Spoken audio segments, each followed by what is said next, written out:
wabarakatuh. Shalom, Om Swastiastu, Namo Buddhaya, dan salam kebajikan. Perkenalkan, kami dari kelompok 7 yang beranggotakan saya sendiri Zahra Alif, ada Muhammad Riki, Muhammad Reza, Revina Irianti, dan Tommy Abdo. Di sini kami akan mempresentasikan tentang manajemen pengembangan area praktik pada kantor hukum dengan dosen pengampu Dr. Hufron SHMH. Perkenalkan dulu, di sini kami memiliki kantor hukum yang bernama Themis Law Firm. Kami mempunyai visi, yaitu menjadi kantor hukum terkemuka yang dikenal karena keunggulan dalam memberikan pelayanan hukum yang profesional, berlandaskan integritas dan selaras dengan nilai-nilai keadilan di Indonesia. Adapun misi kantor hukum kita yaitu menyediakan pelayanan hukum yang mendalam dan relevan dengan hukum Indonesia dengan memahami dan menerapkan peraturan-peraturan yang berlaku secara akurat serta menjunjung tinggi etika profesi termasuk dalam hal kerahasiaan informasi klien, integritas tinggi, dan transparansi dalam proses hukum. Selanjutnya akan dilanjutkan oleh rekan saya yaitu Riki. Silahkan. Kemudian kami siap membantu mengenai permasalahan hukum. Area praktek kami yaitu menangani kasus hukum untuk menyelesaikan perselisihan pada sebuah perkara hukum, yang kemudian pendampingan hukum. Pendampingan hukum yaitu memberikan pendampingan hukum dari masalah hukum. Kemudian masalah hak asuh anak, kami memberikan pendampingan hak kuasa pengasuh anak. Kemudian perkara tanah, mendampingi perselisihan perkara lahan tanah dan bangunan. Kemudian hukum keluarga, memberikan pendampingan seperti perceraian, harta pernikahan, anak, dan pidana. Kemudian pencemaran nama baik, kami memberikan pendampingan dan penyelesaian atas pencemaran nama baik. Struktur organisasi, Zahra Alif Cendana sebagai pendiri atau managing director. Kemudian Muhammad Riki Saputra, saya sendiri sebagai senior associate. Kemudian Muhammad Reza sebagai associate. Kemudian Revina Irianti Udam sebagai junior associate. Kemudian Tommy Argo sebagai parameter. Kemudian selanjutnya akan dilanjutkan oleh rekan saya mengenai manajemen pengembangan area praktik. Cara membuat rencana pengembangan bisnis pengacara ini lebih sederhana dari yang Anda kira dan dapat diringkas dalam 4 langkah dasar. 1. Buat sasaran. Mulailah dengan membuat daftar sasaran bisnis Anda untuk tahun tersebut. Apakah ingin memulai area latihan baru menjadi orang untuk praktik yang sudah ada? 2. Kembangkan strategi. Setelah Anda menentukan tujuan bisnis dan pemasaran baru, lakukan brainstorming daftar strategi yang akan membantu Anda mencapai tujuan tersebut. 3. Tetapkan niat Anda. Setelah Anda membuat daftar, prioritaskan strategi tersebut dan tuliskan 2 atau 3 strategi teratas. Pertimbangkan seberapa banyak Anda punya waktu dan anggaran untuk berkomitmen. Uraikan secara kasar bagaimana Anda sebenarnya akan mewujudkan. Misalnya acara networking, apa yang akan Anda hadiri, seperti apa proses cross selling di firma hukum Anda. 4. Tinjau rencana Anda. Tinjau kembali rencana ini setiap kuartal atau lebih, atau ketika bisnis Anda berubah secara drastis, misalnya Anda berpindah lokasi, perusahaan Anda berkembang, dan atau Anda mengambil area praktek baru. Bersikaplah kritis terhadap apa yang berhasil dan apa yang tidak.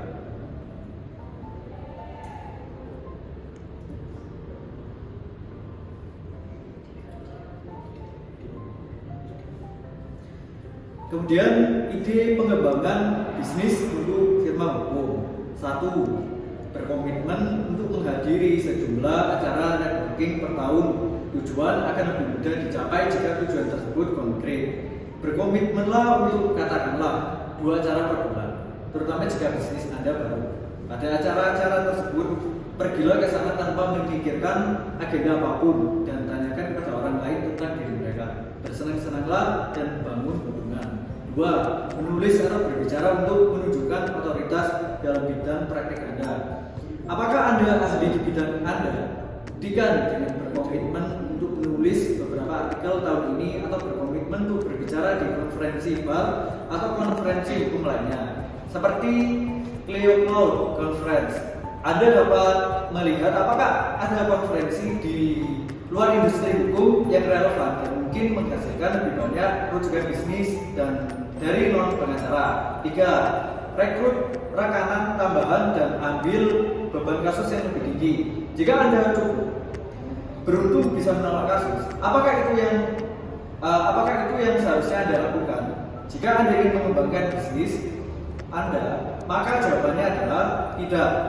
Lacak kasus-kasus yang baru-baru ini Anda tolak. Dan jika jumlahnya mendekati gaji rekanan, pertimbangkan untuk menambah tenaga kerja Anda karyawan tambahan. Selanjutnya yang keempat, jual silang layanan firma hukum lainnya kepada klien saat ini. Pertimbangkan skenario berikut. Seorang janda yang membutuhkan rencana warisan baru, begitu dia menjadi klien perencanaan, dia mungkin tertarik dengan layanan tambahan seperti perwalian hewan peliharaan atau perwalian senjata. 3 tahun dari sekarang, dia mungkin harus menyatakan bangkrut. Jika Anda melakukan hukum kebangkrutan, bagus. Jika tidak, dapatkah Anda merujuk kasus tersebut dengan pembagian biaya atau merujuk kasus tersebut secara gratis untuk membangun hubungan Anda dengan rekan penasihat hukum? 5. Memperluas pasar geografis baru. Sebuah survei yang dilakukan oleh Lawyer Marketing menemukan bahwa 75% konsumen tidak akan melakukan perjalanan lebih dari 30 mil ke pengacara. Dengan statik seperti itu, ada baiknya mempertimbangkan untuk menambah kantor satelit di kota terdekat. Jika Anda berada di area dengan lalu lintas tinggi atau waktu perjalanan yang lama, jarak geografis mungkin perlu diperpendek lagi. Di banyak kota besar seperti New York City, tidak mengherankan jika banyak konsumen yang tidak bersedia bepergian keluar wilayahnya. 6. Lakukan brainstorming sumber rujukan baru. Untuk menemukan sumber rujukan baru, pertimbangkan untuk memberikan diskon kepada serikat pekerja atau jemaat rumah ibadah setempat. Anda juga bisa berteman dengan pengacara lain yang memiliki bidang praktik yang saling melengkapi. Misalnya, pengacara hukum keluarga mungkin memerlukan rujukan untuk pengacara pembela pidana atau pengacara rencana warisan. Selanjutnya akan dilanjutkan oleh teman saya. Oke, saya lanjutkan, yaitu 4 alat untuk membantu pengembangan bisnis firma hukum. Yang pertama adalah email dan kalender. Saran saya yang belum sempurna ini, banyak firma hukum, pengacara, dan asosiasi pengacara yang beroperasi di zaman lampau. Kemudian, pengumuman untuk konferensi bar lokal atau panggilan untuk artikel seringkali dikirim melalui buletin bar atau di server. Banyak bar atau organisasi komunitas lokal juga memiliki kalender online tentang acara mendatang yang jauh lebih mudah daripada memindai kontak masuk Anda setiap hari. Yang kedua, ada CRM yang hebat. CRM legal adalah manajer hubungan kontak. Ini pada dasarnya adalah Rolodex modern dengan log komunikasi disertakan. Clio Grow adalah pilihan yang jelas bagi pengguna Clio Manage karena keduanya cocok satu sama lain. Clio Grow juga bekerja dengan sangat baik sebagai solusi yang berdiri sendiri. Berikutnya yang ketiga, status kasus. Status kasus adalah aplikasi yang mungkin layak untuk dilihat untuk mendapatkan ulasan klien. Ini mengoptimalisasi pembaruan status pada kasus klien dan meminta mereka meninjau ketika kasus tersebut selesai. Yang keempat, ada MailChain atau layanan email tetes lainnya. Banyak pengacara menemukan buletin pemasaran sebagai pekerjaan yang berat. Dan sejujurnya, saya tidak tahu perusahaan manapun yang melakukan dengan baik. Faktanya, saya sangat menyarankan untuk tidak mengirimkan buletin yang mungkin membosankan dan berisi informasi menarik tentang anggota staf baru dan promosi penjualan perusahaan Anda. Baik, sekian presentasi dari kelompok kami. Mohon maaf jika ada kurangnya. Terima kasih dan wassalamualaikum warahmatullahi wabarakatuh.